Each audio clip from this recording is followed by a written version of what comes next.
Bienvenue pour cette soirée. Je m'appelle Bettina Borisch, je suis professeure à l'Institut de santé globale et pour tout de suite commencer, parce qu'on aimerait beaucoup parler avec vous, j'ai l'honneur et le plaisir d'introduire auprès de vous mon grand patron, le doyen de la faculté de médecine, qui va vous dire quelques mots, monsieur le professeur Henri Bounamou. Bienvenue.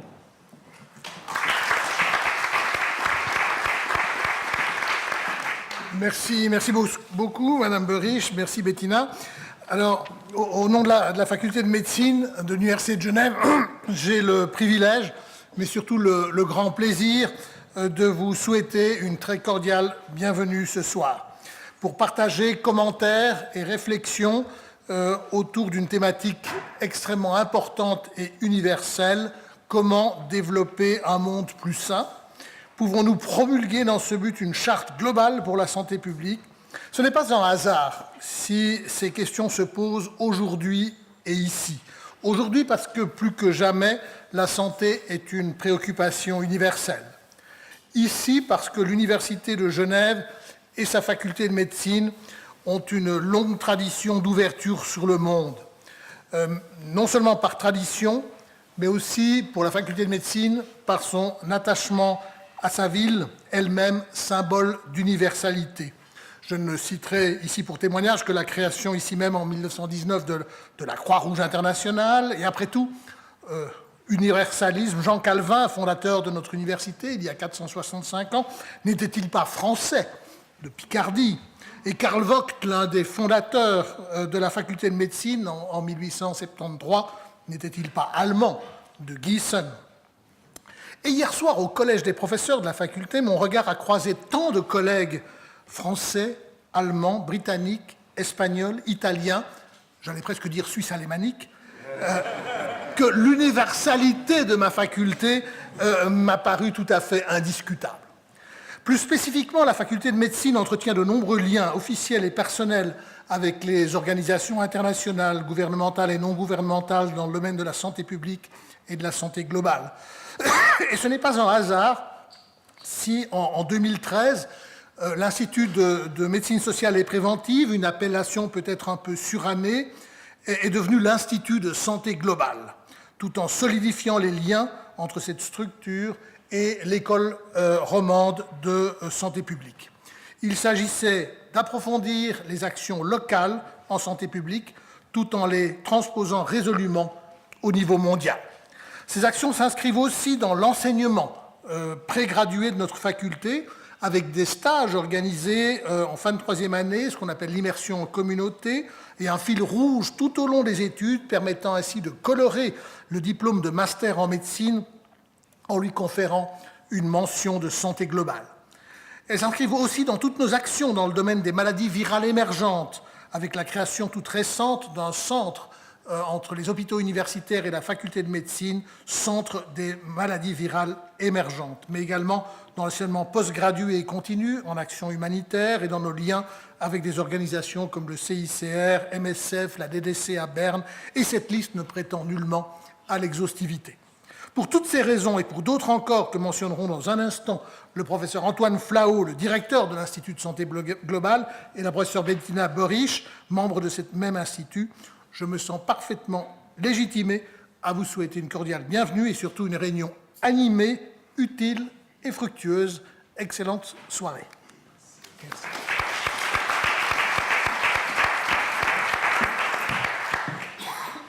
Merci Henri. Et vu que j'ai plusieurs patrons, j'ai maintenant le plaisir d'introduire mon autre patron, Antoine Flao, professeur et directeur de l'Institut de santé globale.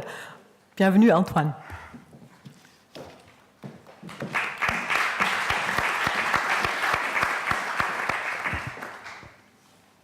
Merci, chère Bettina, monsieur le doyen, cher Henri, messieurs, mes chers collègues, mesdames et messieurs.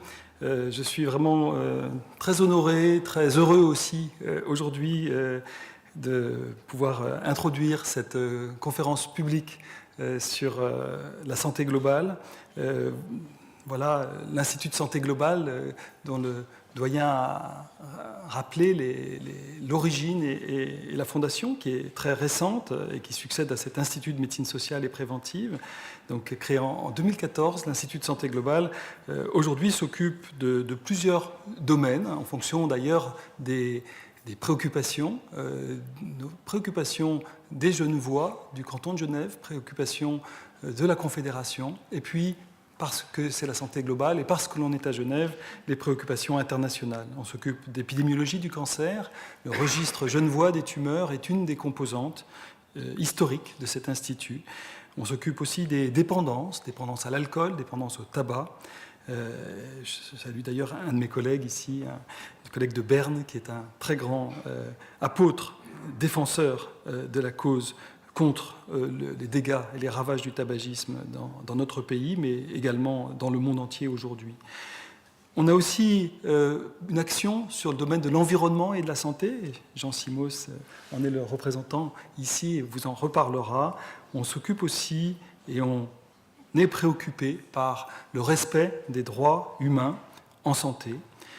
On s'intéresse aussi aux aspects technologiques de la santé globale et de la santé publique, ce qu'on appelle aujourd'hui les big data et santé, big data et maladies émergentes, en particulier avec nos collègues et voisins au campus biotech, voisins venant de l'École polytechnique fédérale de Lausanne. Et puis, on s'occupe de la santé dans un monde globalisé. Vous savez, Genève accueille la plupart des acteurs aujourd'hui de la santé globale. C'est presque un monopole qui est à Genève. Bien sûr, il y a l'Organisation mondiale de la santé, tout le monde le sait, et elle a historiquement une très grande influence sur la santé dans le monde, mais il y a aussi depuis beaucoup de ses cousins, frères ou enfants comme ONU-SIDA, comme le Fonds mondial de la lutte contre la tuberculose, le sida, le paludisme, le CICR, bien entendu, historique, qui s'intéresse pas simplement à la santé, mais aussi à toute l'action humanitaire.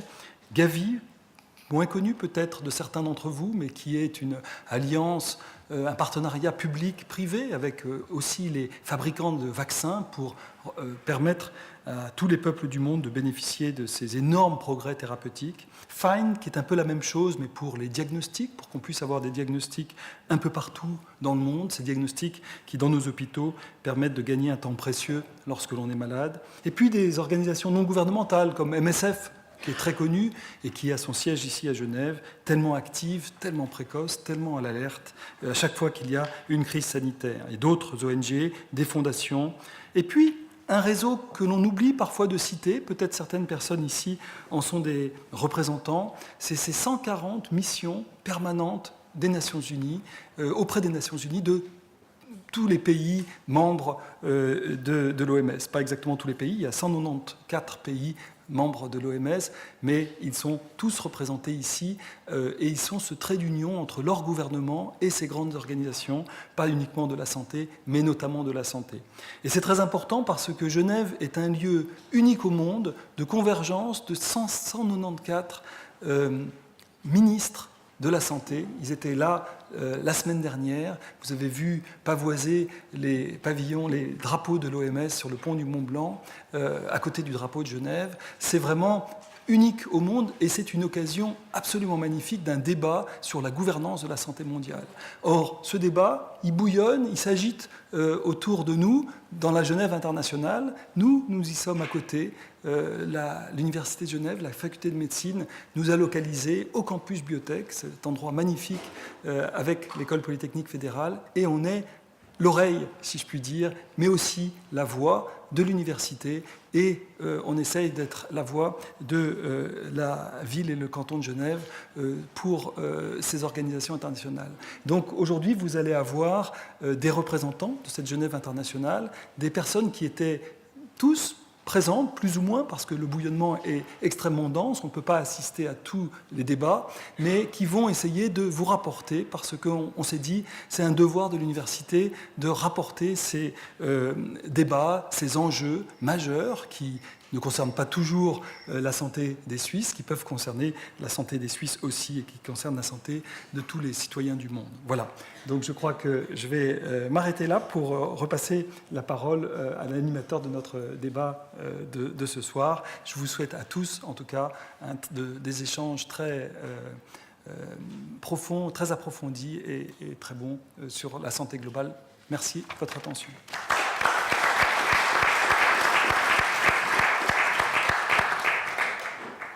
Merci beaucoup, Monsieur Flahault.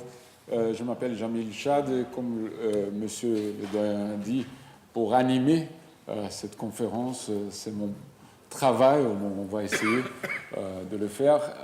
Je suis un journaliste ici, je peux vous confirmer, Monsieur Flahault, pendant la conférence de l'OMS, c'est Le Monde qui regarde Genève.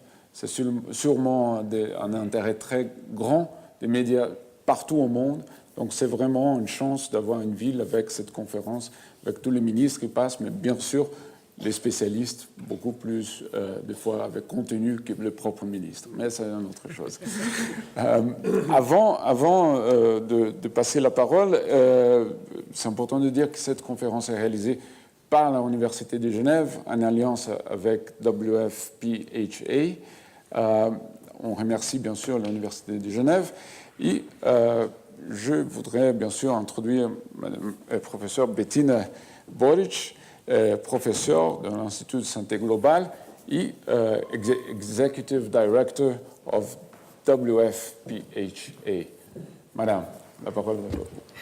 Merci. Et encore une fois, bonsoir et bienvenue. Maintenant, pourquoi nous avons osé de vous inviter ce soir? Bon, pour deux raisons. D'une part, pour vous présenter les résultats d'une étude que nous avons menée ensemble avec l'OMS, avec l'Institut et cette World Federation of Public Health Association. Et d'autre part, pour avoir votre avis et celui de nos experts sur comment développer un monde plus sain. Mais avant que je commence, j'aimerais que vous fermiez les yeux et que vous me dites qu'est-ce que j'ai comme image quand je dis santé. Qu'est-ce qui vient comme image pour santé? Moi, j'ai tapé le mot dans un moteur de recherche d'images et voilà ce que j'ai trouvé.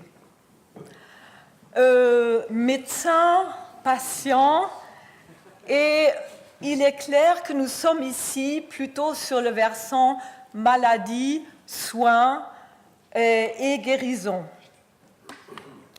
Mais quand nous parlons de santé, les facteurs qui déterminent notre santé sont plutôt à l'extérieur des hôpitaux et on les trouve dans notre environnement, dans notre style de vie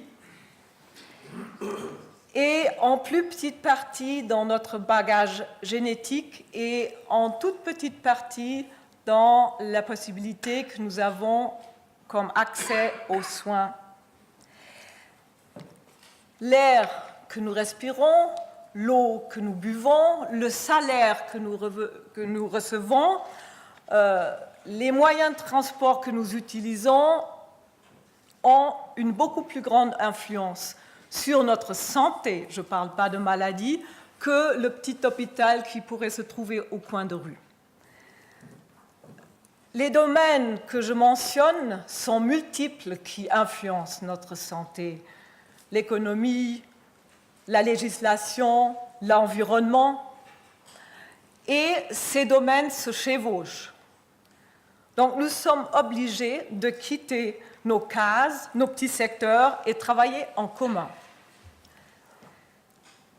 Les déterminants, qu'on appelle parfois déterminants sociaux de notre santé, ne sont pas distribués de manière équitable. Bien au contraire. Par exemple, dans une même ville comme ici à Genève, nous pouvons vous montrer que la mortalité d'une même maladie est différente selon le niveau social des personnes, et ceci avec le même système de santé pour tout le monde. On sait, quand on pose la question à les gens, on sait que la santé est une valeur au-dessus de beaucoup d'autres valeurs, des valeurs comme l'argent et même comme l'amour parfois. Est-ce que ça ne serait pas le moment que nous devons nous demander quoi faire pour changer, pour vivre plus sainement? Eh bien, nous connaissons tous ces bons conseils. Nous savons que nutrition, activité physique, éviter le tabac, on vient de le mentionner, c'est ce qu'on peut faire comme individu.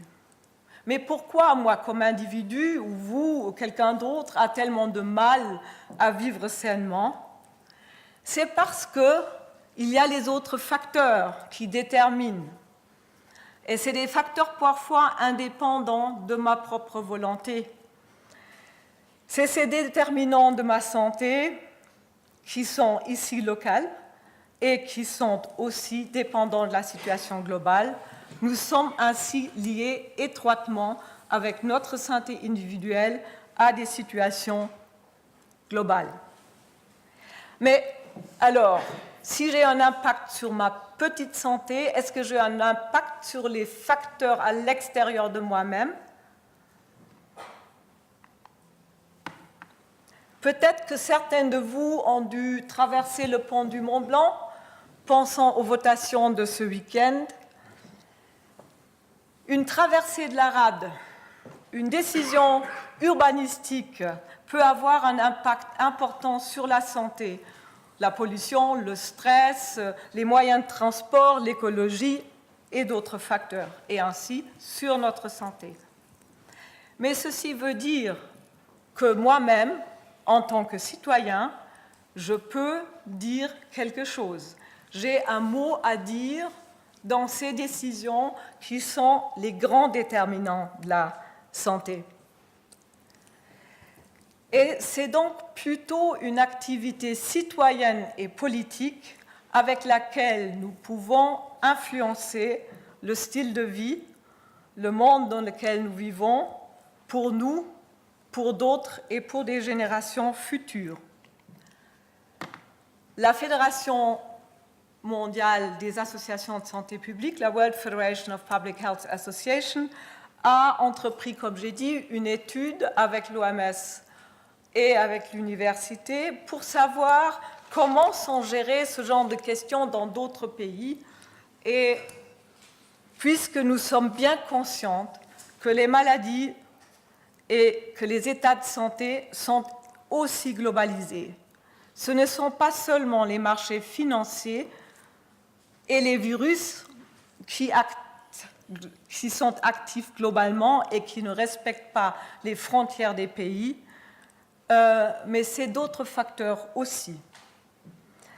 Nous avons donc interrogé passablement de spécialistes du domaine, nous avons publié nos résultats, nous avons fait des recherches de littérature, et il en est ressorti que pour promouvoir, protéger la santé dans un monde interconnecté, qu'on appelle parfois globalisé, il faut que les actions soient prises non seulement au niveau individuel, mais aussi au niveau local et national.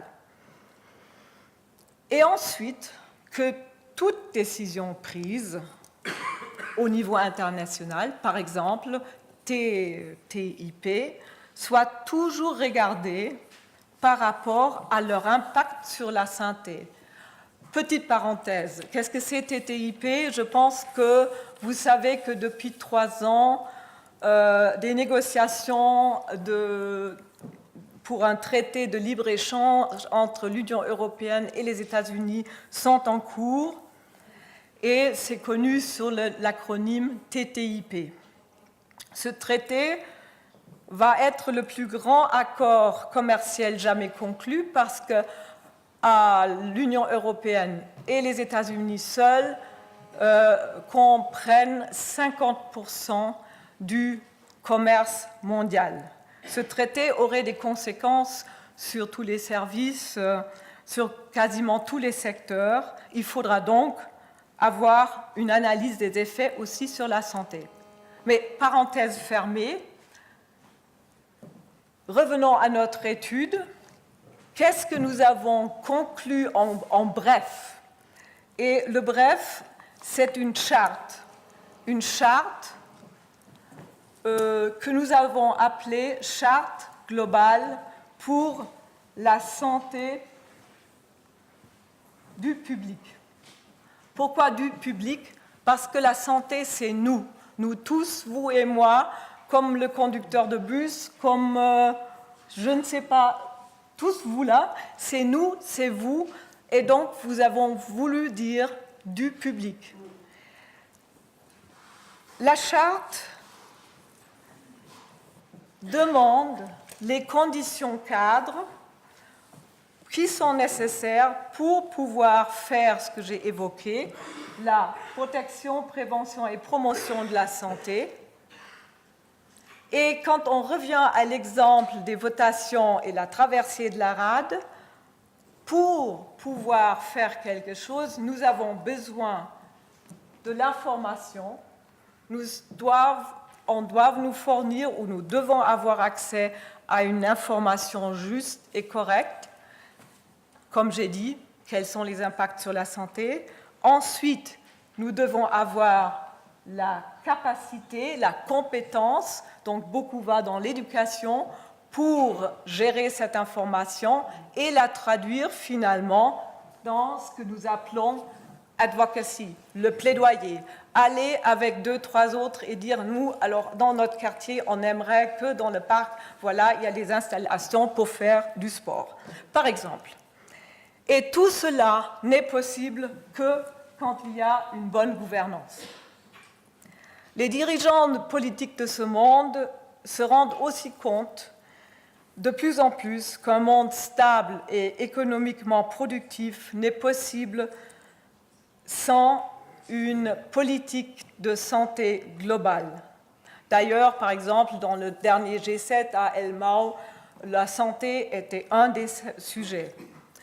Et l'autre chose aussi, vous le savez, il y a maintenant des objectifs du développement durable, ou SDGs, comme on dit en anglais, qui ont été décidés en août 2015 par 193 pays membres des Organisations Unies, de l'Organisation Unie, et ils ont approuvé ces objectifs, et la charte qu'on vous présente, elle s'inscrit clairement dans ces objectifs, donc au moins 7 ont une relation directement à la santé, sinon tous les objectifs que vous voyez là sont liés à la santé.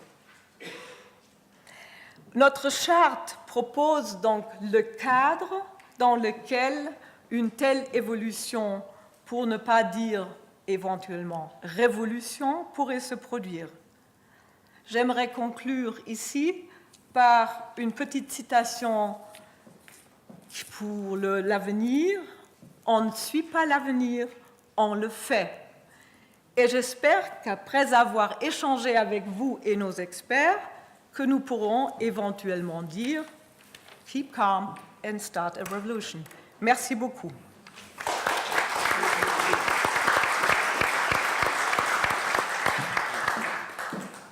Merci beaucoup. Je passe maintenant la parole à M.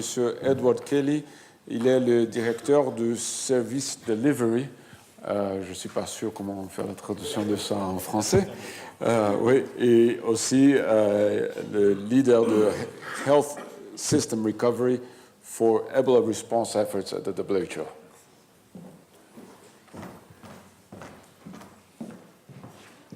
Merci et merci pour l'organisation de cette soirée ensemble ici à Uni du Four. Pour moi, c'était l'occasion de descendre de la colline en haut là vers le centre de la ville, juste au moment à 17h, donc c'était super. Mais c'était vraiment un plaisir de travailler avec l'équipe ici et surtout d'être inclus dans un panel qui qui allait être en français. Et donc, j'offre mes excuses d'abord pour mon joli accent américain. Je vais faire un effort de ne pas faire trop de bêtises, comme dit mes filles, surtout.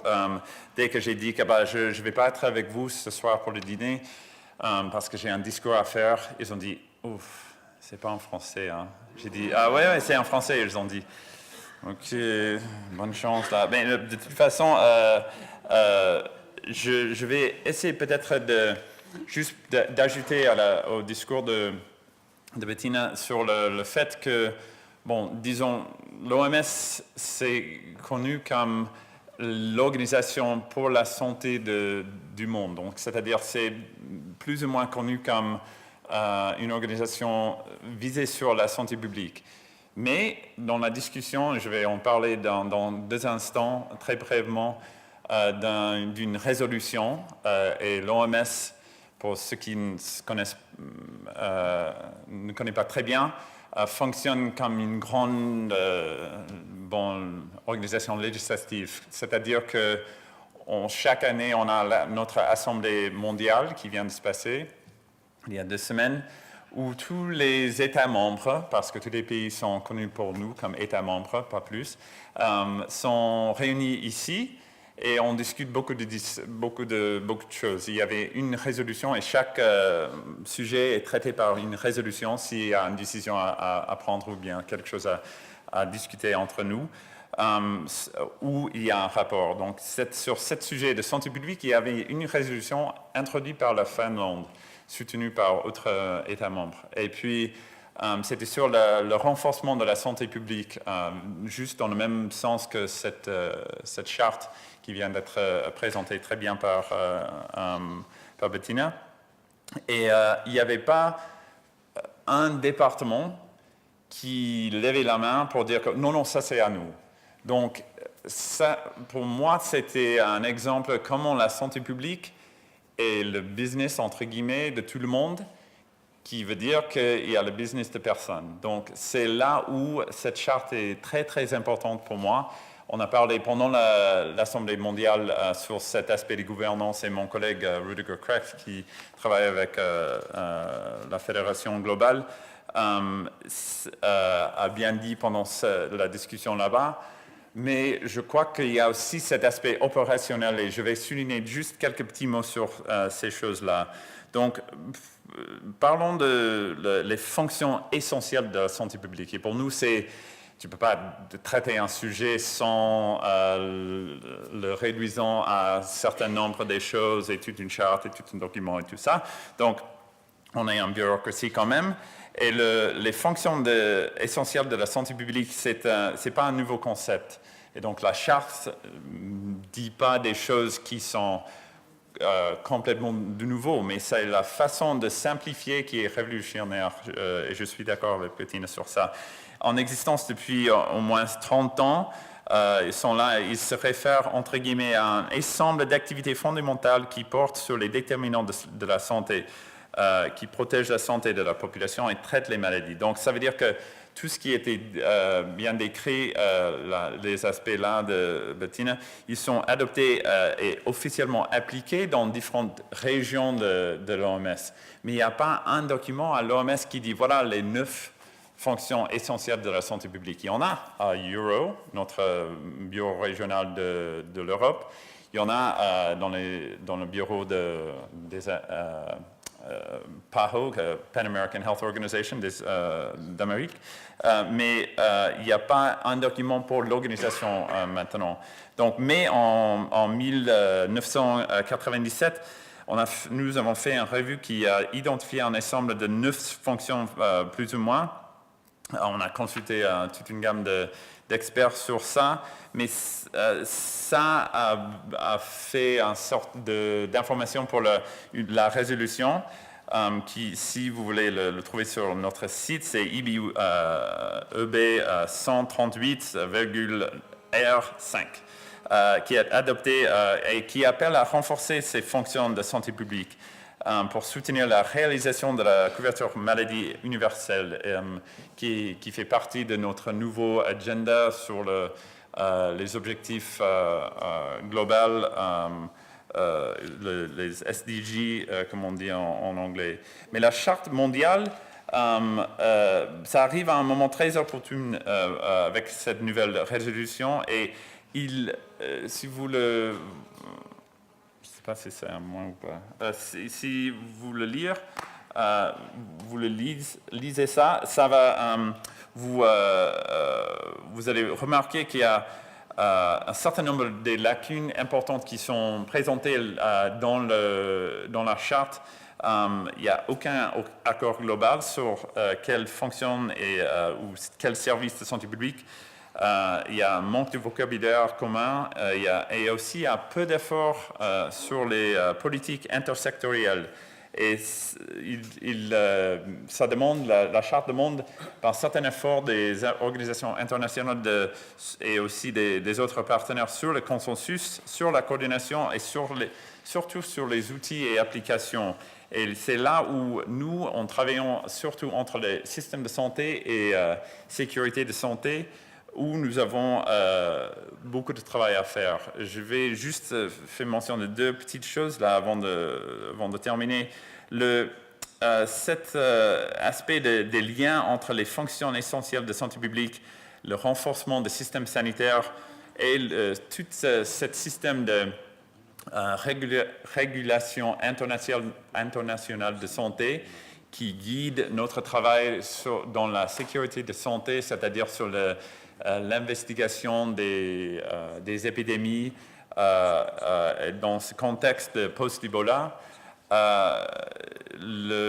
a vu que les crises d'Ebola et dans les pays affectés par Ebola, ça souligne l'absence des systèmes de santé résilients, entre guillemets, comme on dit, qui pourraient compromettre l'intervention d'urgence et des services de santé essentiels conduisant à des conséquences socio-économiques et politiques plus larges. Donc, cet effort de lier les investissements sur les systèmes de santé, c'est-à-dire ceux qui investissent la Fonds mondial, aussi autres bailleurs de fonds, et les investissements sur le renforcement des systèmes de sécurité, sur l'investigation des épidémies, qui est tout un autre groupe de bailleurs de fonds et qui ne se parlent pas entre eux, en étant entre eux souvent. C'est la possibilité de ce discours sur la santé publique, de faire les liens entre ces deux mondes-là. Et ça a une importance, ça va avoir une importance cruciale pour soutenir cette prestation de couverture universelle à la fois et aussi cet aspect de renforcement des systèmes de sécurité de santé. L'OMS vient de publier un nouveau cadre sur les santé visées sur la personne et qui a été publié et approuvé à cette Assemblée mondiale aussi. Et donc, c'est une façon de dire que voilà, maintenant, tout cet aspect de renforcement des systèmes sanitaires, mais qui sont visés sur la personne et pas sur les maladies, cet aspect d'investissement sur la sécurité pour protéger contre les futures épidémies dans le monde post-Ebola et dans le monde de Zika. On a entre les deux ce système de santé publique. Donc, c'est quoi la voie à suivre pour notre travail avec nos partenaires ici et avec la communauté de santé publique? Bon, d'abord, il y a la réponse sur la résolution qu'il faut faire. Donc, les étapes qui vont suivre sont fourniture d'orientation technique sur les fonctions essentielles de santé publique et surtout un appui au renforcement des fonctions essentielles au niveau des pays qui sont jugés prioritaires. Mais finalement, c'est plutôt de développer ou bien de redévelopper, je veux dire, le réseau mondial pour la santé publique. Il faut la fonction essentielle sur la santé publique pour partager les expériences et tirer les bonnes pratiques sur la prestation des services. Mais il y a aussi un effort de faire, à mon avis, sur le monitorage et sur les indicateurs de performance qui ne sont pas bien définis, qui ne sont pas bien approuvés au niveau international. Donc, et ça, c'est un effort qu'on peut faire avec la communauté sécurité de post-Ebola. Donc, pour nous, la Charte mondiale nous offre un document de référence pour tout ce travail et offre aussi une opportunité très, très importante à travailler entre nous. Bon, disons, en venant des États-Unis où on paye beaucoup pour la santé, il y a seulement 3% de notre trillion de dollars qui sont visés sur la santé publique. Donc, c'est bon, plus ou moins un peu la même chose, un peu meilleur en Europe, mais c'est très peu d'argent qui sont versés là-dedans. Et il y a une opportunité, avec cette charte, avec le momentum qu'on a de l'Assemblée mondiale, de tourner un peu la discussion vers une santé, vers des systèmes de santé qui visent des objectifs beaucoup plus globaux, beaucoup plus universels. Merci pour le temps d'être avec vous et je vous donne la parole maintenant à notre moniteur. Merci.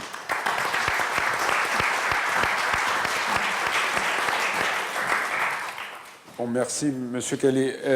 Comme on a dit ici, la santé du public, c'est aussi le débat du public. Mais avant de passer au public, on va écouter trois personnes qui vont essayer de nous prendre au moins les débats dans les contextes réels, je peux dire, ou même de transformer toutes ces idées dans une façon qu'on puisse la vivre, soit dans une ville, soit dans je peux dire la façon plus large de ces contextes de coordination entre des organisations. Donc, d'abord, si on peut commencer avec M. Gianluca Burci, professeur à l'Institut. Vous étiez aussi the Graduate Institute, yes, and legal officer, was legal officer at the IAEA, amongst other things. Yes.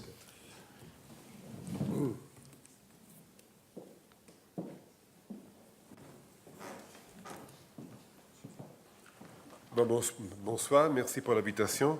Après les jolis accents américains de mon collègue Ed, je vous donne un joli accent italien. Et bon, mon français aussi n'est pas 24 carats, mais j'espère que vous me comprendrez, que vous pardonnerez mes erreurs.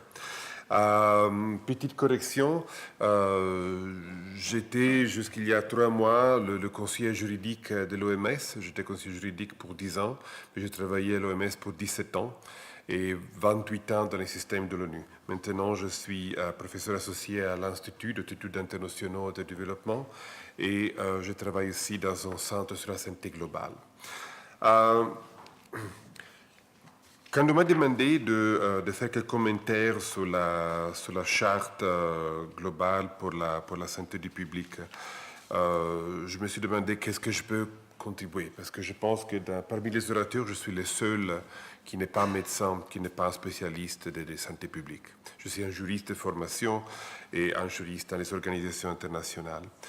Et ce que je vais souligner dans quelques minutes, c'est à mon avis le lien qu'il y a toujours entre la dimension nationale, locale, qui est ce qui compte pour des professionnels de santé publique qui sont immersés dans leur environnement local, et l'aspect global. Quelquefois, on perd un peu ce lien.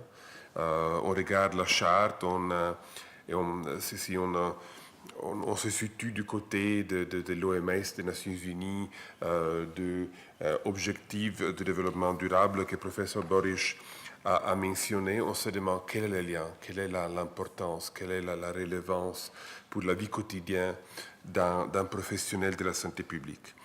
À mon avis, il y en a beaucoup et je voudrais souligner quelques aspects. Et je pense que la charte, c'est un peu un prix de conscience et une conceptualisation d'outils qui sont très importants, je pense, pour des professionnels de santé publique.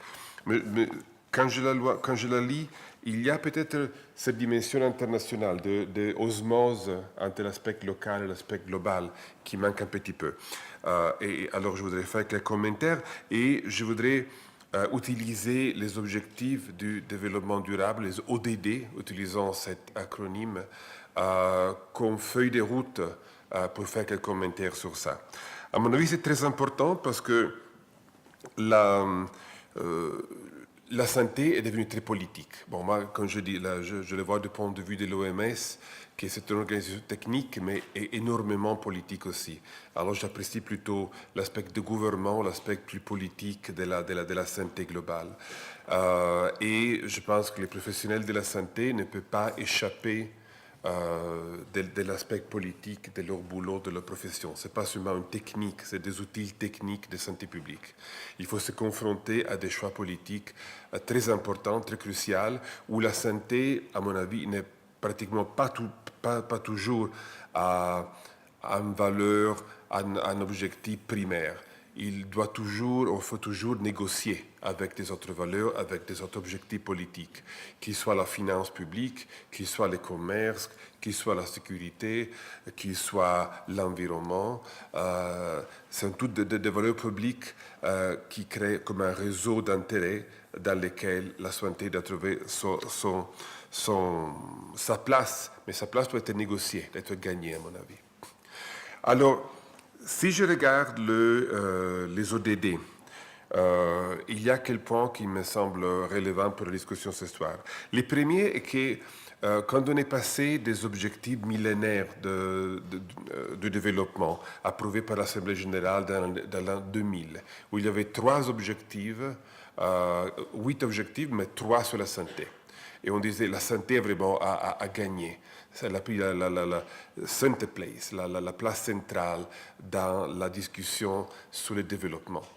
Maintenant, on a 17 objectifs et seulement 1 sur la santé.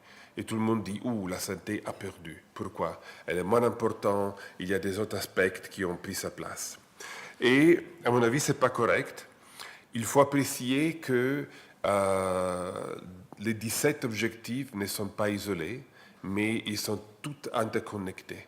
Alors, c'est un système d'interconnexion et des réseaux qu'il faut considérer quand on parle de la santé. Si on parle du commerce, si on parle de l'environnement, si on parle de l'accès aux ressources naturelles, si on parle de la good governance, de la bonne gouvernance, si on parle des droits de l'homme, la santé est, à mon avis, un ingrédient dans tous ces objectifs.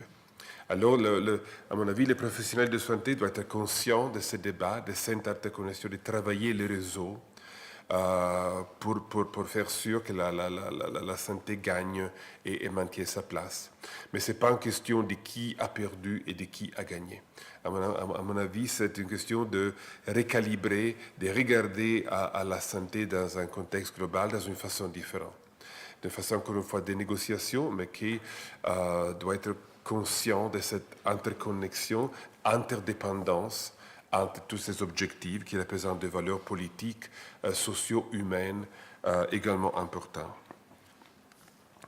La deuxième considération est que s'il y a un élément commun, à mon avis, dans l'activité de l'OMS, des Nations Unies, qui est très évident dans les objectifs de développement durable, est la lutte contre les inégalités.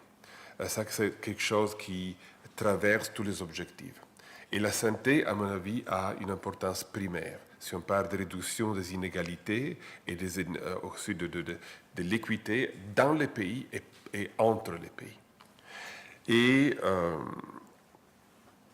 les inégalités ne sont pas un acte de Dieu, ne sont pas un phénomène de nature, mais sont les produits des choix de structures politiques et sociales. C'est quelque chose de man-made, comme on dit en anglais.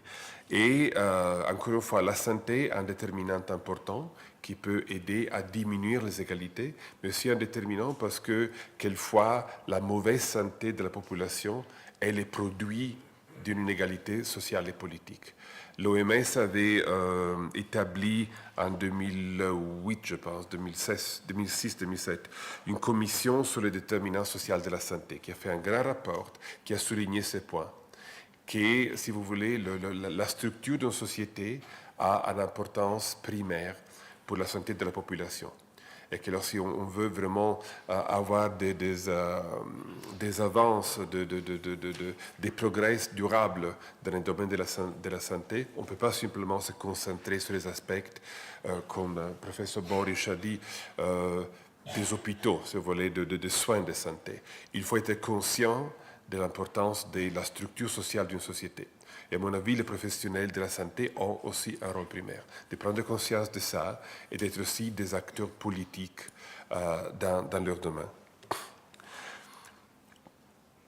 Et qu'est-ce que ça demande aussi, premièrement, d'avoir conscience de cet aspect structurel, si vous voulez. Deuxième, d'avoir les données, les big data que le professeur Flao avait mentionné. Les données sont très importantes. Données qui, l'OMS a toujours insisté sur ça, et aussi les Nations Unies, désagrégées. Il faut vraiment regarder au-delà des statistiques, au-delà des chiffres au niveau national, pour découvrir les discriminations, pour découvrir les aspects systémiques, structurels dans une société qui sont déterminants pour la santé. C'est très important et ça, c'est un des défis, je pense, des organisations internationales, mais aussi des associations de santé publique à niveau national. Et surtout, à mon avis, d'être consciente de la dimension des droits de l'homme qui est la santé. À mon avis, s'il y a eu vraiment un changement de langage dans l'après-guerre, c'est de considérer la santé comme un droit de l'homme, pas simplement comme un objectif social, pas simplement comme une responsabilité humanitaire des gouvernements, mais comme, en anglais on parle de entitlement, comme un droit des individus. Si on regarde ça, si on la prend en considération, si on regarde toujours cet aspect, si vous voulez, humaine, des droits de l'homme qui investissent la santé, on a un outil supplémentaire aussi pour des professionnels de santé publique d'attaquer les inégalités, de juger les inégalités qui ont des effets évidemment négatifs sur la santé individuelle et sur la santé des communautés et des populations. Le troisième aspect est que dans les ODD, en particulier dans l'objectif numéro 3 sur la santé,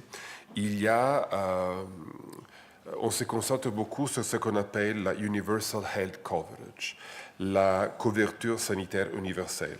J'ai dû rechercher les traductions françaises parce que je ne les connais pas toujours. Et ceci, c'est que c'est un aspect, c'est une politique sanitaire sur laquelle l'OMS travaille depuis longtemps. Et encore une fois, a beaucoup à faire avec la réduction des inégalités.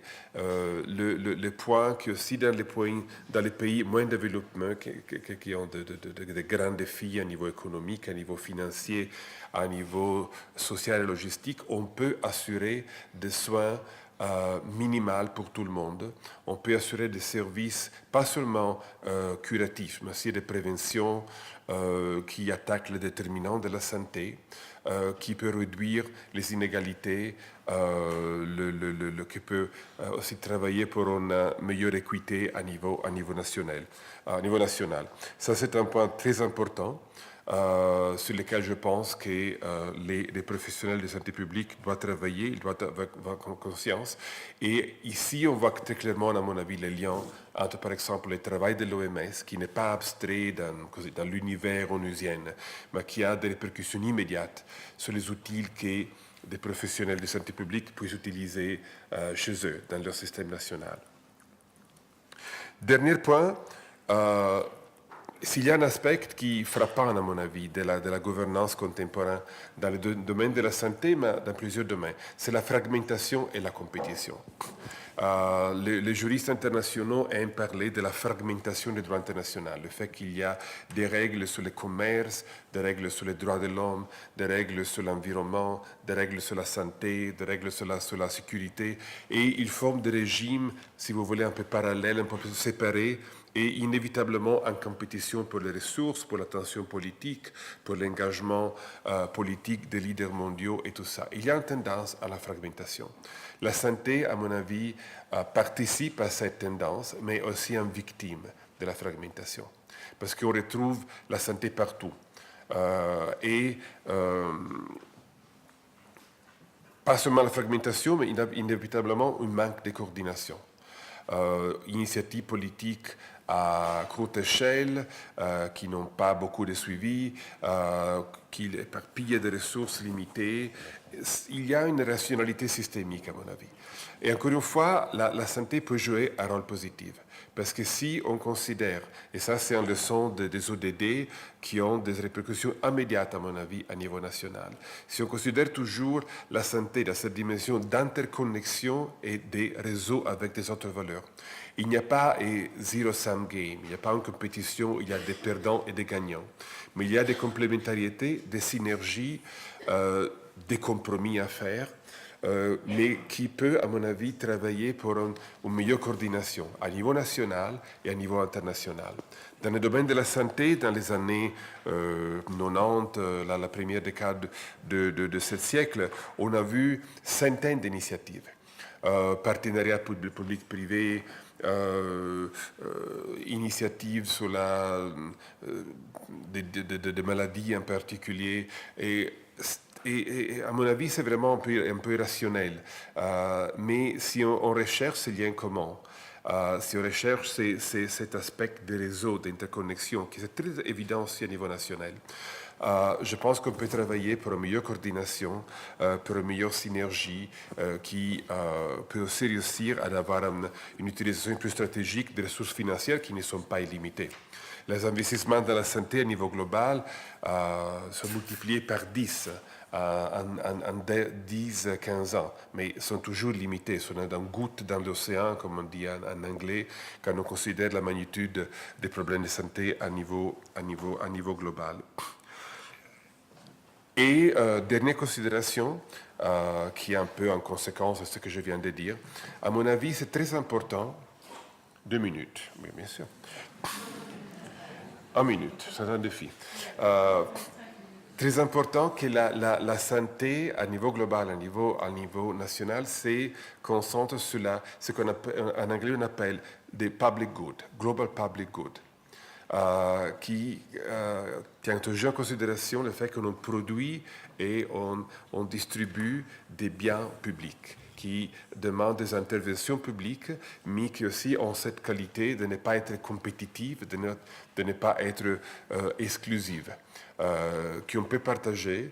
Ça, c'est, je pense, une leçon très importante des ODD, une leçon très importante que l'OMS sur laquelle l'OMS vient de travailler depuis longtemps, et que je pense est en considération un prix de conscience très important aussi pour le professionnel de santé publique.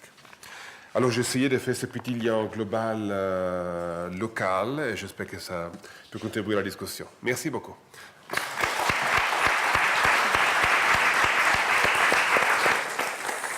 Merci beaucoup. Comme on a parlé de l'inégalité, je donnerai seulement 5 minutes à vous. Monsieur Jean Simos, vous êtes le responsable du groupe de recherche environnement et santé de l'Institut de santé globale.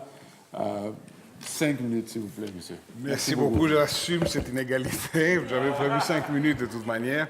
Et puis, bonsoir, mesdames et messieurs. Je voulais juste préciser que bien que je suis membre de l'Institut de santé globale, je suis sur cette tribune pour représenter l'association, enfin plutôt la Fédération internationale santé et environnement, la FISE, et son président, Peter Arch, nouvellement élu d'ailleurs. Et la FISE, c'est une association, c'est une fédération, pardon, qui regroupe environ, enfin, plus de 50 000 membres à travers le monde, 44 sociétés nationales santé et environnement, comme la Société française santé et environnement, par exemple, et ceci à travers tous les continents. Alors, je vais peut-être raccourcir un peu ces éléments que j'avais effectivement pris concernant la FISE pour entrer sur les questions plus pratiques, mais je vais quand même dire que la diversité des sujets qui attirent l'intérêt des membres de la FISE, de nos membres, est vraiment vaste. Et par exemple, ça vous donne une idée de ce type d'activités de ces professionnels de santé et environnement. C'est les groupes qui ont été formés de manière pérenne, c'est la sécurité des aliments et l'accès à une nourriture saine, la sécurité de l'alimentation en eau potable, l'amélioration des systèmes d'assainissement, l'avenir des ressources hydriques, les changements climatiques et la réduction des émissions de gaz à effet de serre, la qualité de l'air, les nuisances sonores, les formes de transport favorables à la santé et les maladies liées à la sédentarité, le logement sain et accessible, la pénurie de carburant et des moyens de chauffage, la sécurité au lieu de travail et dans les écoles, la gestion des risques technologiques et des catastrophes naturelles, les maladies infectieuses portées par les agents de l'environnement, etc., etc. Je crois que vous avez une palette assez large avec ça. Peut-être, justement, pour comprendre un peu de quoi on parle, revenons sur la définition qu'a donnée l'OMS concernant la santé environnementale, qui comprend donc les aspects de la santé humaine, y compris la qualité de la vie, qui sont déterminés par les facteurs physiques, biologiques, sociaux, psychosociaux et esthétiques de notre environnement. La santé environnementale fait donc référence à la théorie et à la pratique d'évaluation, de modification, de contrôle et de prévention des facteurs de l'environnement susceptibles d'avoir un effet nocif sur la santé des générations présentes et futures. D'où aussi immédiatement vous faites les liens avec les objectifs de développement durable et avant cela, avant 2015, c'était les objectifs du millénaire pour le développement. Alors, compte tenu de cette définition, en ce sens-là, en fait, on retrouve dans le graphique que Bettina vous a montré et que vous avez peut-être sur les fiches, dans ces graphiques, il y avait les trois services et les quatre fonctions.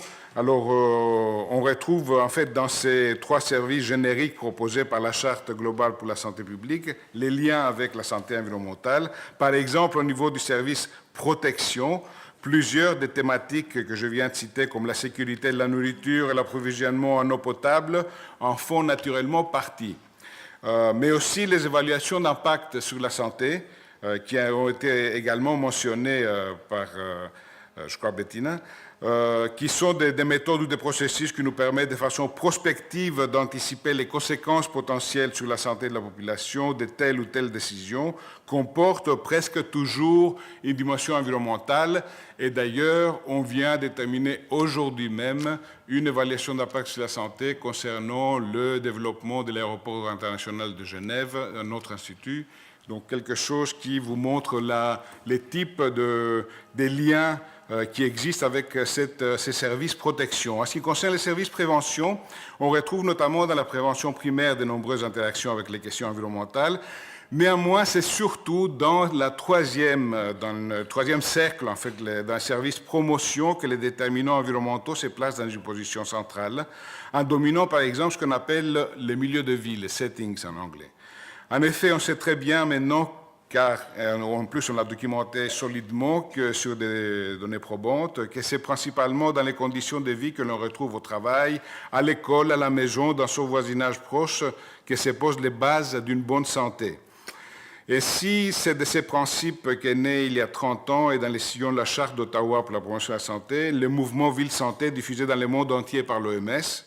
Avec Ville Santé, il s'agit de mettre la préoccupation de la santé de la population au premier plan des priorités politiques et c'est à un niveau le plus proche des citoyens. Par exemple, au niveau du quartier.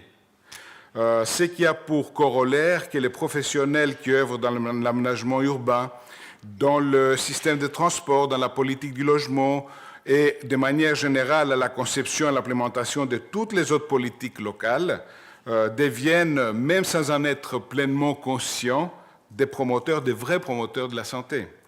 Une action transcendant les cloisonnements administratifs et disciplinaires devient alors une nécessité et les spécialistes santé et environnement sont naturellement appelés à servir de passerelles entre les différentes cultures professionnelles en mettant leurs connaissances et expériences au service de tous. Avant de terminer cette course incursion dans l'interface santé et environnement, il faut absolument citer une dimension Gianluca m'a précédé là-dessus, qui devient de plus en plus son fil conducteur, que l'on retrouve dans les services promotion de la charte globale, et dont la FIS en a pris toute la mesure ces 5-6 dernières années en faisant un statement particulier, une déclaration particulière concernant ça. Il s'agit effectivement des inégalités sociales de santé. En effet, les déterminants environnementaux de la santé sont très souvent fortement influencés par des facteurs économiques et sociaux. Pensez par exemple que ce sont les populations les mieux loties financièrement qui auront le plus de chances d'avoir accès à l'eau potable de qualité, à de la nourriture saine et insuffisante, à des logements salubres et aussi à vivre loin des pollutions industrielles et tout autre type de pollution. Les gradients sociaux, Bettina en a parlé, mis en évidence par la commission Marmot, c'est la commission dont Gianluca a dit que c'était fait par l'OMS et qui en 2008 a rendu son rapport. Ces gradients sociaux donc, se retrouvent dans tous les pays du monde et pratiquement toutes les situations de déterminants environnementaux sont en cause. De ce point de vue aussi, des stratégies politiques et des plans d'action intersectoriels formant des alliances. Alors quand Gianluca parle des réseaux d'intérêt, c'est bien ça, c'est les alliances qu'il faut faire, bien au-delà du domaine socio-sanitaire traditionnel. Donc ces alliances-là et ces plans, stratégies et ces actions intersectorielles sont indispensables. La charte globale peut nous aider à accomplir notre contribution pour nous engager vraiment dans une telle direction. Dans cette phrase de conclusion, vous voyez que je suis très prudent. La tâche est immense et pour rappeler un proverbe chinois bien connu, même le plus long chemin commence par un premier petit pas.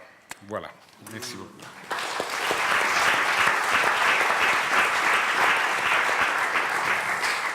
Merci beaucoup, M.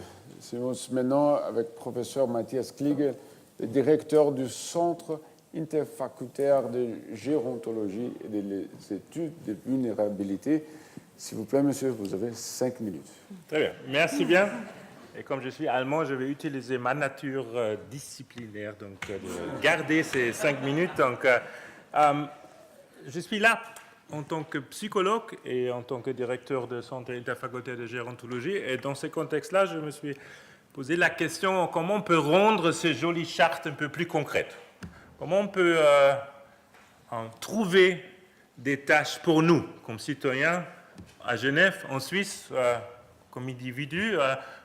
Et dans ce contexte-là, je voudrais souligner 3 points principaux qui sont importants à mon avis. Sur le plan national, je pense qu'il faut souligner que le vieillissement n'est pas égal une maladie.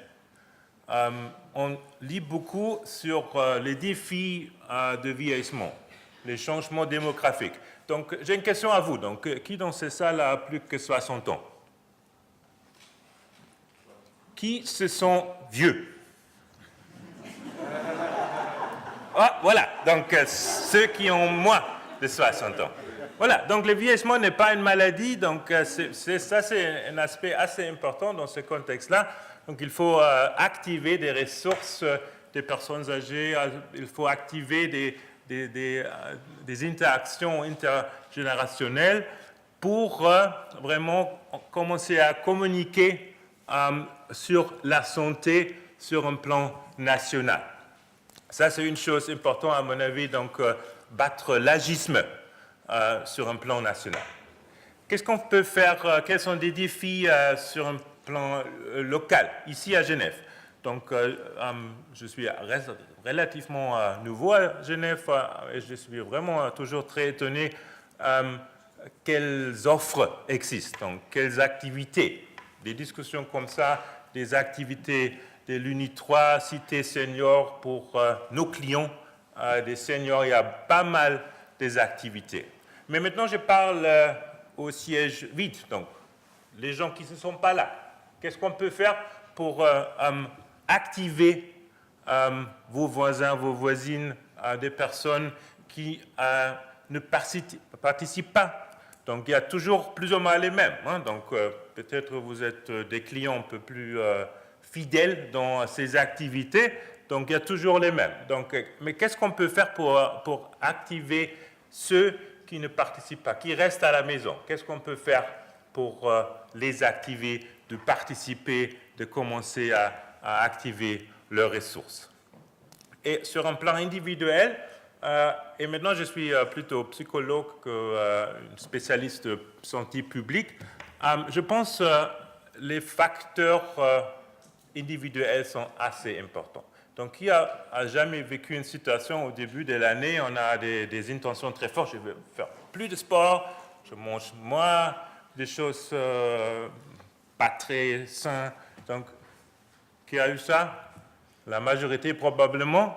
Qui a réalisé ces intentions? Ah, voilà, non, on a une expert, donc voilà, vous devez commencer la discussion. Donc, quels sont les obstacles? Pourquoi on n'arrive pas? Pourquoi on n'arrive pas? Vous avez une idée? La volonté? L'habitude? Motivation? Ouais. Ouais. Les pensées? Temps? Voilà. Toutes ces excuses. Voilà, moi, j'utilise ça moi-même, hein, ça c'est clair. Mais toutes ces excuses sont des excuses qui sont liées à notre propre situation. Donc, c'est vraiment notre volonté qui est importante. Je ne dis pas, ce n'est pas des facteurs de contexte, mais c'est notre faux d'activer une volonté assez forte de prendre la motivation. On est toujours motivé. Il y a pas mal de personnes qui n'arrivent pas malgré une motivation assez forte. On est pas mal, on est bon dans nous motiver, mais on n'arrive pas à implémenter ces intentions. Il nous manque des techniques, des compétences de prendre la motivation et de réaliser des petites choses concrètes. Donc c'est facile à dire je veux faire plus de sport, mais chaque lundi, après avoir terminé mon travail, je vais courir pendant 30 minutes. C'est plus difficile à passer un but réel. Hein. On peut vérifier si c'est vrai ou pas. Donc, sur le plan individuel, donc, ça c'est un défi pour nous aussi. Donc, je pense que ça, il faut adresser dans cette discussion quels sont des facteurs individuels qu'il faut attaquer dans cette discussion-là. Et ce sont des choses dont on peut parler volontiers. Donc, merci bien.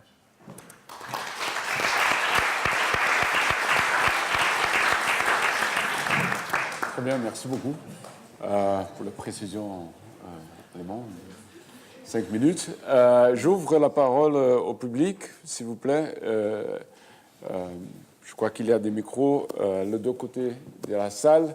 Si quelqu'un veut poser une question, s'il veut parler, poser des questions ici d'abord. Bonjour, merci. Donc, je m'appelle Louisa, actuellement stagiaire à l'OMS. Donc, j'ai une question en fait pour Monsieur Klegal. Donc, sur le plan individuel en fait. Donc, pour revenir justement sur ce que vous venez de finir de dire. Je sais qu'il y a des études qui ont été menées sur tout ce qui est pensé, en fait, par rapport à la motivation, tout ce qui est pensé. Par rapport, je pense notamment au MBSR, je ne sais pas si Mindfulness Based Stress Reduction, donc méditation en pleine conscience développée par Jon Kabat-Zinn, donc qui explique tout ce rapport aux pensées en fait. Si par exemple on va avoir des pensées qui vont nous dire de ne pas faire ça parce que c'est basé sur des habitudes, la méditation en pleine conscience va permettre justement d'en prendre conscience, de mettre une distance et de changer nos habitudes. Donc tout ce qui se réfère ça se réfère aussi à tout ce qui est santé mentale, anxiété, dépression qui augmente de plus en plus par exemple dans les pays développés. Donc, donc qu'est-ce que vous pensez de ça? Voilà. Je pense que ce sont des facteurs très très importants et donc je pense en psychologie on fait une distinction entre motivation et on dit volition, donc la réalisation des intentions. Et c'est facile à arriver à une motivation, mais il faut avoir vraiment des stratégies comportementales pour réaliser ces aspects. Et c'est pour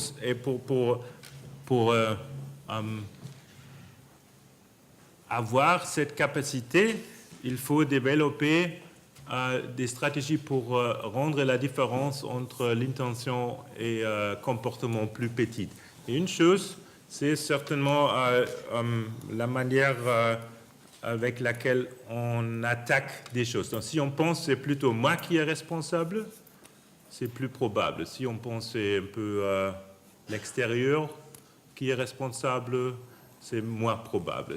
Des aspects du stress, bien sûr, sont assez importants. Et là, pas mal de techniques pour réduire le stress, mindfulness, mais tout à fait d'autres.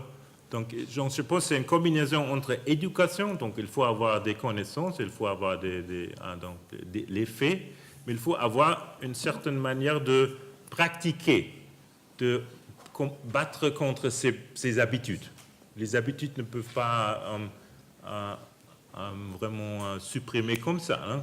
Et c'est pour ça que c'est certainement un défi plus grand pour les gens qui ont des habitudes très fortes, très longtemps. Donc il faut attaquer ces choses d'une manière de pratique. C'est un peu comme un sport. On peut avoir des cours sur la théorie, mais il faut exercer. Et ça, c'est quelque chose qui doit être attaqué aussi dans les cours de prévention, de donner des possibilités de pratiquer, de s'exercer dans ces techniques. Merci. Je crois qu'il y a une question tout en haut. Là-haut, il a changé de place. Là-bas.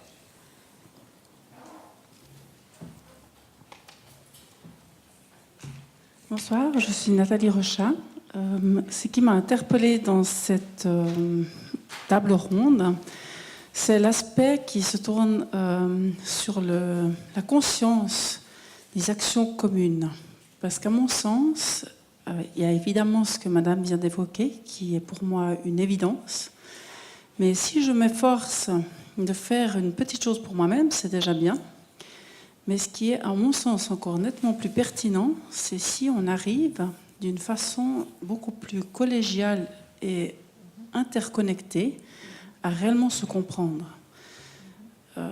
Disons, moi, c'est ça qui m'a interpellée dans ce partage ce soir, c'est de se dire comment pouvons-nous globalement avancer ensemble et sortir de ce mécanisme. Et finalement, ça ne me regarde pas, j'ai aucune responsabilité, regardez avec l'autre porte. J'appelle ça un peu comme ça.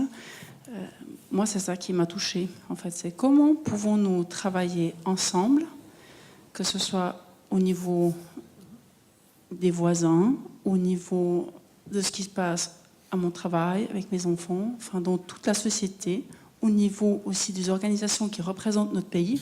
Je trouve très dommage qu'on a en fait une attitude qui pousse à conduire dans certains échecs, alors qu'à mon sens, une solution tout à fait raisonnable et simple pourrait être trouvée si les partenaires étaient des vrais partenaires de discussion et qu'on sortait de cette idéologie de compétition. Moi, c'est ça qui m'a interpellée. Quelqu'un veut prendre la parole pour répondre? Madame? Merci, Madame, pour cette remarque. Je ne peux que dire oui, oui et oui. Et c'est pour ça que je pense que vous avez mentionné les réseaux, le voisinage, même la famille, les amis, la profession. Tout ça sont déjà des organisations de plusieurs personnes ensemble. Et c'est pour ça que je me suis permis de dire l'action, elle est toujours commune, citoyenne, et elle est politique. Parce que si on essaye de faire ensemble, nous sommes les Zoon Politikon. Quand on va faire ensemble, on va faire quelque chose qu'on pourrait appeler politique. Et je pense que ça, c'est probablement un des apprentissages qui sont les plus importants et les plus essentiels à transmettre aussi, que nous ne vivons pas seuls et que pour arriver, nous devons faire les choses ensemble. Et que bien entendu, ça commence dans les petites entités, comme après dans des associations, comme dans le monde plus global. Mais je pense que vous avez tout à fait touché un point essentiel. Merci. Donc, Je voulais juste dire qu'exactement c'est cette dimension de la connexion au niveau communautaire et du travail fait par les gens au niveau le plus proche. Quand je parlais du niveau le plus proche des citoyens pour Ville Santé, c'est exactement cette dimension aussi où les gens peuvent avoir une emprise un peu directe sur les actions qui sont prévues pour eux, et pas seulement pour eux, mais par eux aussi. Et c'est lorsque Leonard Dahl et Trevor Hancock avaient réfléchi sur quel est le concept d'une ville santé il y a 30 ans de ça, c'était justement de mettre l'accent sur comment les gens peuvent devenir maîtres de leur destin. C'était la notion aussi de l'empowerment qui est à la base de la promotion de la santé, qui est née au même moment par ce type de réflexion. Je crois que je parlais dans les sillons de la Charte d'Ottawa pour Ville Santé, mais c'était effectivement les mêmes réflexions menées entre Berkeley et Toronto à l'époque. Et aussi pour quelque chose qui est apparu beaucoup plus tard, vers la fin des années 90, plutôt qui sont les évaluations d'impact sur la santé, même s'il s'agit d'abord des outils plus techniques parce qu'ils sont utilisés par les professionnels, là aussi il y a une dimension importante qui concerne la participation communautaire, la participation du public et normalement, si on veut faire correctement des évaluations d'impact sur la santé, cette dimension communautaire doit être aussi présente. Je me permets en réalité, poser une question à M. Kelly par rapport à cette participation communautaire. Pendant l'Ebola, c'était quelque chose de très important. Et on voit encore avec Zika, chez moi, au Brésil, aussi la participation communautaire comme quelque chose absolument fondamental.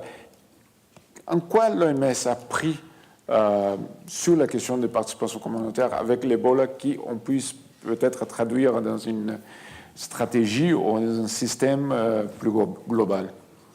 Bon, disons que, et je crois que la question est très très pertinente, parce que, bon, sur Ebola, surtout, on a vu que c'était pas une question de nombre de kits de protection personnelle qui n'était pas dans le pays qui a fait exploser cette épidémie. C'était un manque de renforcement du système sanitaire et aussi un manque de confiance entre la population et le gouvernement et le système en général.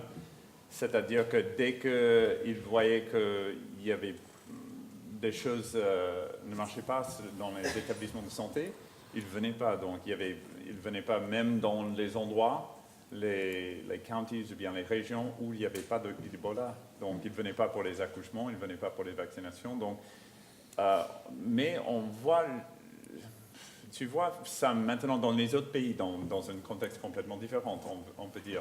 Mais, bon, disons, aux États-Unis, ou bien en partie de quelques pays en Europe, il y a cette rupture de confiance entre les systèmes qui sont mis en place pour servir les populations et les populations eux-mêmes. Et donc, cet aspect de participation et vraiment de revoir en termes de santé, mais ça peut être lié aux autres systèmes, mais en termes de santé, de la participation et de revoir la conception des services de santé à travers les individus, les familles et les communautés. Et donc, juste pour ajouter aussi, pour revenir à un niveau un peu plus haut, là, cet aspect comme bien dit Jean-Luc, sur les objectifs de développement durable, c'est vraiment un message d'universalisme et que ce n'est pas un message de l'autre qui était un peu impliqué dans les objectifs de Millennium, qui était plutôt un groupement d'objectifs des bailleurs de fonds vers les pays en voie de développement. Et donc maintenant, en étant la personne de point de contact pour l'OMS sur l'agenda des migrants, tu vois, il y a beaucoup de forces dans le monde qui nous poussent de voir les autres dans le monde et de ne pas voir que nous habitons dans un monde où tout voyage, quoi. Les migrants et aussi les maladies. Donc, on ne peut pas être tout seul dans notre petit château là en essayant de nous protéger, en mettant les murs, comme bien dit un candidat chez moi, aux États-Unis. Mais c'est pour arriver, et ça c'est un message pour ce soir et aussi sur la charte, que pour arriver à une vie saine et sécure, il faut travailler ensemble, je crois. Et ça c'était une des leçons de Ebola, ça c'est sûr, mais aussi de la santé publique plus large. Très bien, merci. Question du public?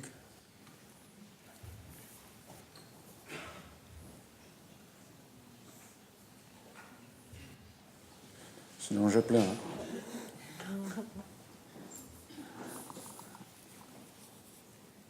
Oui, bonsoir messieurs, dames. J'ai une question un petit peu plus terre à terre, si je puis dire. J'aurais voulu savoir quelles sont les actions de l'OMS ou autres organisations contre les pesticides qui sont un vrai désastre pour la santé.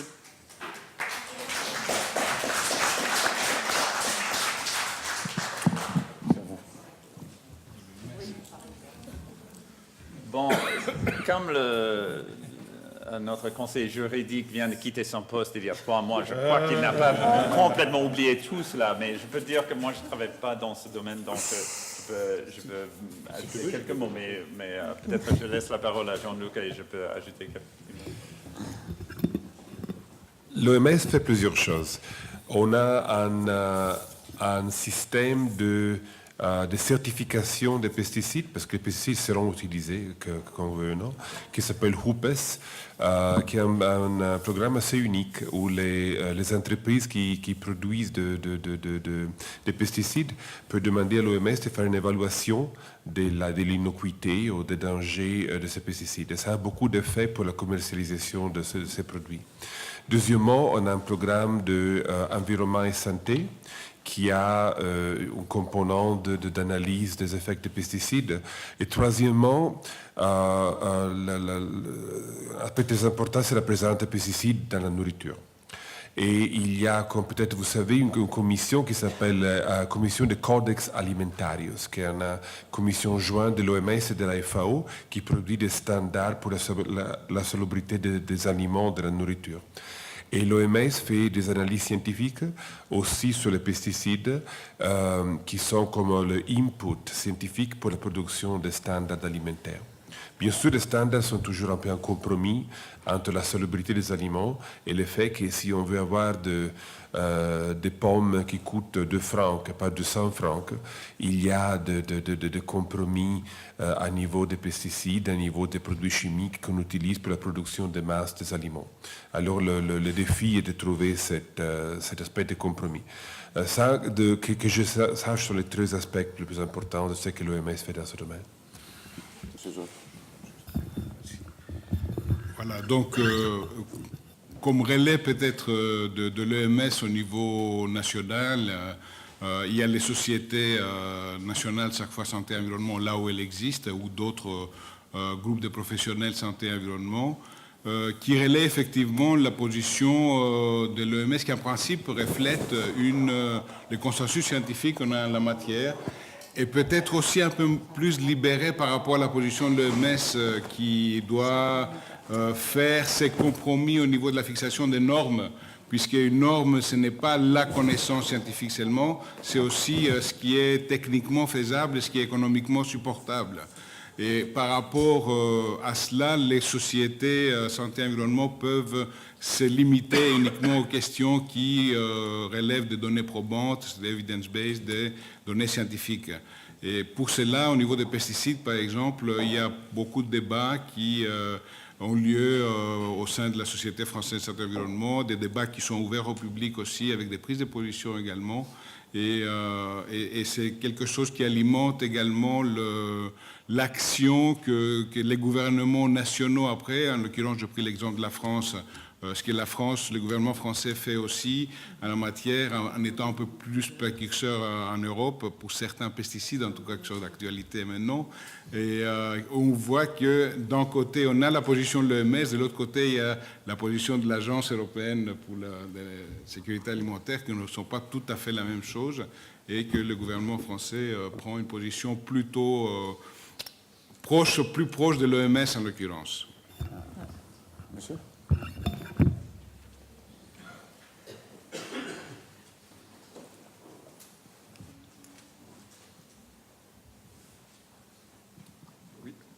Bonsoir tout le monde.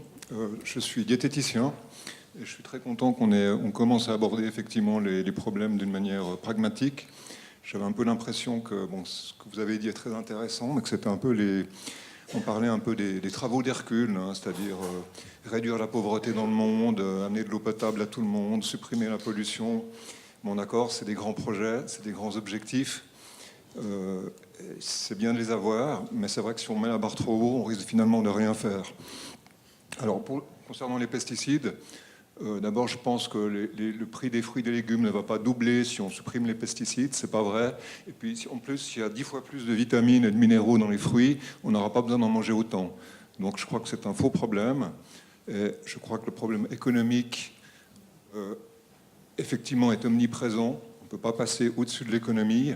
Donc, c'est pour ça que je dis que c'est justement des travaux d'Hercule. C'est-à-dire que tant que les multinationales dirigeront les gouvernements et que ce ne sera pas le contraire, on ne pourra pas beaucoup avancer. Maintenant, moi, ce que j'aimerais simplement présenter, c'est ma vision du diététicien, évidemment de l'alimentation, mais ce n'est pas forcément l'alimentation. Il y a des petites choses qu'on peut faire. Vous avez parlé du proverbe chinois qui dit que même la plus longue route commence par un petit pas. Alors, on pourrait faire beaucoup de petits pas. Moi, j'aurais beaucoup d'idées pour améliorer la santé, seulement les gens n'en veulent pas. Je vais te parler d'une chose, un problème, un nutriment, la vitamine D, parce que je crois que c'est vraiment le meilleur exemple de ce qu'on peut faire de plus mal en matière de conseils pour la santé. D'abord, la vitamine D n'est pas donnée d'une manière suffisante en complémentation. Et d'autre part, si on dit aux gens qu'il faut éviter de s'exposer au soleil parce qu'on risque d'avoir un cancer, c'est sûr que ça ne va pas arranger le problème. Alors, j'aimerais pas rentrer dans une discussion trop spécialisée. Je pourrais parler d'une heure des compléments alimentaires, des oméga 3, des probiotiques, du magnésium, etc., etc. Il y a tellement de choses simples qu'on peut faire en donnant les bonnes choses aux gens, hein, c'est-à-dire, je parle là d'une médecine préventive, d'une médecine orthomoléculaire, comme l'a proposé Linus Pauling, qui a quand même eu deux prix Nobel de médecine, mais qu'on n'a pas beaucoup suivi. Qui essaie de manger que des vitamines C. Mis les médecins. Voilà, la vitamine D, on devrait donner les dernières recherches, ces 10 dernières années, on a beaucoup progressé, on devrait donner environ 5000 unités par personne. Or, si vous demandez à l'OFSP, ils vont vous dire que 4000 unités, c'est la limite supérieure admissible, ce qui est complètement ahurissant, parce que 10 000 unités, c'est ce qu'on fait en s'exposant 10 minutes au soleil. Donc si c'était une dose limite admissible, tout le monde aurait beaucoup de problèmes. Alors Merci. Évidemment, justement, on ne peut pas toujours s'exposer au soleil. Et puis, c'est même paradoxalement un problème global, c'est-à-dire que même dans le sud, où il y a beaucoup de soleil, on a des problèmes parce qu'on se protège du soleil. Donc, parler de... Monsieur, est-ce que vous pouvez conclure? C'est une chose, mais c'est vrai que les problèmes sont différents d'un pays à l'autre. Mais la vitamine D, c'est vraiment... Merci. Je voudrais savoir pourquoi est-ce qu'il y a un tel dédain et une telle ignorance sur la vitamine D pour ne parler que de ça. Merci beaucoup. Merci. Est-ce que quelqu'un veut prendre la parole? Moi, je dirais que ça rejoigne les deux, votre intervention et la vôtre, ce que j'ai essayé de dire. Nous sommes d'abord dépendants d'une bonne information, et je dirais d'une bonne, c'est très difficile, surtout en matière de santé. Il suffit de creuser le web et vous avez tout, rien et son contraire, et beaucoup de gens qui veulent vous vendre des choses. Donc il est très difficile d'avoir les bonnes informations, validées et miser sur les évidences. Deuxième chose, une fois que vous les avez, c'est comment les mettre en action, c'est ça, comme vous l'avez dit, pesticides, et l'exemple du glyphosate, par exemple, qui est maintenant très discuté, montre très bien comment le débat politique autour d'un pesticide, le Roundup dans sa façon, prennent d'autres chemins selon les pays. Et donc, ça veut dire les actions autour ont été différentes. Alors pour moi, vos deux interventions montrent très clairement que surtout dans la santé, parce qu'elle nous est importante. On lit tout, on regarde tout, mais on est très dépendant d'une bonne information et de savoir qu'est-ce qu'est celle que je valide ou quelle est-ce que je prends, et après, comment me protéger. Par exemple, comment est-ce que je peux être sûr d'avoir quelque chose sans les pesticides que je ne veux pas manger, par exemple. Donc, étiquetage, production, tout ça, c'est des choses extrêmement importantes. Sur une pomme, il y en a moins de pesticides. Et c'est pas marqué sur la pomme ni sur l'emballage. C'est vrai, c'est vrai. Oui. Est-ce qu'il y a une question? Comme ça, on peut... C'est-à-dire que votre action pourrait aller acheter ou prendre la pomme qui est tombée de l'arbre dans un village du canton de Genève. Et là, on devient dans la complexité d'aller là-bas. C'est vrai. Madame, la dernière question. Et... D'accord. 2 dernières questions. Oui, alors j'aurais une petite question. Je remercie les orateurs. Alors ce qui m'a interpellée, c'est que les déterminants politiques, économiques et sociaux sont très importants et ont beaucoup d'impact sur la santé publique. Mais en tant que simple citoyen, on se sent un peu dépassé. Comment est-ce qu'on peut avoir une influence sur des décisions qui sont prises au plus haut niveau de la politique des gouvernements? Il y a d'autres considérations que la santé publique qui influencent ces décisions. Alors, en tant que citoyen, qu'est-ce qu'on pourrait faire? C'est à vous. Moi, je suis au niveau des travaux de recul, comme monsieur venait de dire. Mais ça, précisément, le défi. La santé, à mon avis, est un aspect primordial. Moi, je suis vivant parce que j'ai un certain niveau de santé, parce que mon cœur marche et tout ça. C'est intrinsique dans l'être humain et dans la communauté. Alors, il y a cet aspect spécial, unique de la santé. En même temps, la réalité est que la santé a un objectif, une valeur qu'on négocie parmi les autres. À mon avis, il y a tout un travail à faire. À niveau citoyen, comme on vient de dire, à mon avis, c'est une des leçons qui émerge de ces discussions. Il y a beaucoup que les individus, les associations, les communautés peuvent faire. À niveau des lobbies politiques, nous sommes des électeurs, nous sommes des citoyens, nous avons une influence sur la politique locale, la politique de notre ville, la politique de notre pays. On a plus puissance qu'on semble.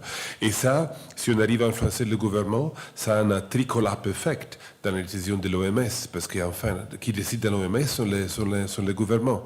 S'ils arrivent avec une politique plus saine, plus responsable, je pense qu'on aura un domino effect qui est plus vertueux, qui est plus sain. Il y a beaucoup de choses à faire à tous les niveaux.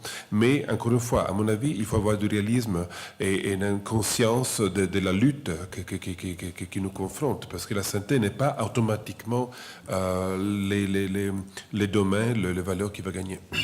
Parfait. Et la dernière question? Ah, pardon. Oui. C'était juste pour dire que vous avez raison de dire que parfois il y a des décisions qui se prennent à un très haut niveau stratosphérique, où se sent un peu dépassé, mais ce n'est pas la majorité des décisions dans lesquelles on a à faire face dans notre vie quotidienne. De la même manière que pour Ville Santé, il y a eu les agendas 21 locaux, c'est-à-dire des plans d'action pour le développement durable au niveau local pour reprendre ce qui a été fait avec l'agenda 21 d'abord au sommet de la Terre en 1992 à Rio. Lors de cet agenda 21 planétaire, on a constaté que 70% moins des actions qui étaient mentionnées dans l'agenda 21 de Rio étaient à faire au niveau régional ou plutôt local. Et c'est pour ça qu'il y a eu cette idée d'agenda 21 locaux qui par la suite a essaimé. Vous avez maintenant pratiquement toutes les communes genevoises qui disposent d'un agenda 21 local. Et même s'il y a des choses, des décisions qui se prennent à haut niveau, comme on a parlé du glyphosate. Effectivement, le glyphosate, c'est la Commission européenne qui va décider qu'est-ce qui va se passer au niveau de l'ensemble du continent pratiquement. Mais en même temps, vous voyez qu'il y a aussi les communes romandes qui actuellement sont sensibilisées à l'utilisation ou pas du glyphosate et des autres pesticides au niveau de leur gestion des espaces verts communaux. Vous avez une carte qui a été mise à disposition, notamment sur les sites de la RTS, vous pouvez y accéder. Et à partir de là, il y a toute la possibilité, on voit dans votre propre commune, qu'est-ce qui s'est fait, quelle a été la politique, et comment avec ça, il y a effectivement une action proactive de la part des citoyens, de manière à ce que les élus locaux puissent aussi intervenir sur un sujet qui, par ailleurs, est effectivement de l'ordre planétaire. Merci beaucoup. À toute dernière question. Je voudrais commencer par les mots-clés que des personnes de votre commission ont utilisés. Premièrement, confiance. Et deuxièmement, information. Quand j'étais condamnée à chômage, j'ai du coup eu énormément du temps de trier dans les informations et contre-informations. Heureusement, on a Internet et j'ai pu vérifier aussi par mon propre exemple à quel point la médecine actuelle me trompe. J'ai plus de confiance en médecine officielle. Je cherche la médecine, naturopathique, etc. Ou je cherche cette médecine qui était encore saine dans mon enfance, où on a pu guérir, par exemple, milliers des enfants malades de pneumonie, etc. Et puis, malheureusement, comme les médicaments, c'est un produit à vendre, il y a un marché aussi corrompu qu'ailleurs. Et j'aimerais bien revenir un jour et avoir la confiance que les médicaments me soignent et que les maladies ne sont pas inventées. Qu'on arrête de diaboliser le soleil qui est une source naturelle de vitamine D, qu'on arrête de diaboliser les gras saturés qui sont indispensables parce que les mythes comme cholestérol, ça commence à tomber. Mais il y a encore en Amérique, pas ici encore. Mais malheureusement, il y a encore beaucoup de mythes à convaincre.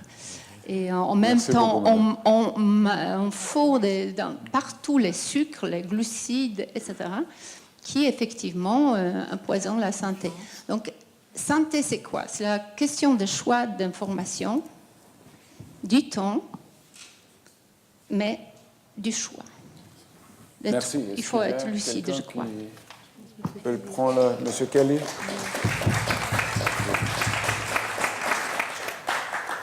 Oui, je suis tout à fait d'accord avec vous.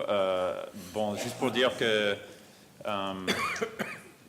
disons que pour l'OMS, cette question de lutter contre la contre-information qui noie le monde, surtout cet aspect de l'ouverture d'informations qu'on a, qui va avec aussi le manque des guides qui sont entre guillemets officiels sur ça. Donc, pour l'organisation, c'est une lutte quotidienne, surtout avec notre programme de préqualification pour les médicaments, sur l'information qui est là. Et je crois qu'il y a une sorte de consensus chez nous que l'organisation doit être beaucoup plus impliquée dans la communication qu'il était dans les années précédentes. Mais juste pour dire un petit mot qui est un avancement, je crois, chez nous, on a bougé le programme de médecine traditionnelle et complémentaire qui était ailleurs, et c'est avec moi maintenant qui est dans la prestation de soins. C'est-à-dire que maintenant, l'agenda avec la médecine traditionnelle et complémentaire, c'est vraiment de voir les moyens pour intégrer tout ce qui est bien et tout ce qui a d'évidence et plusieurs centaines et même millionnaires d'années dans les autres pays, des traditions qui sont bien basées sur la science et l'évidence avec les systèmes, entre guillemets, western de l'Ouest. Donc, on peut en parler après un peu plus en buvant un coup là-bas. Merci beaucoup, Monsieur Kelly.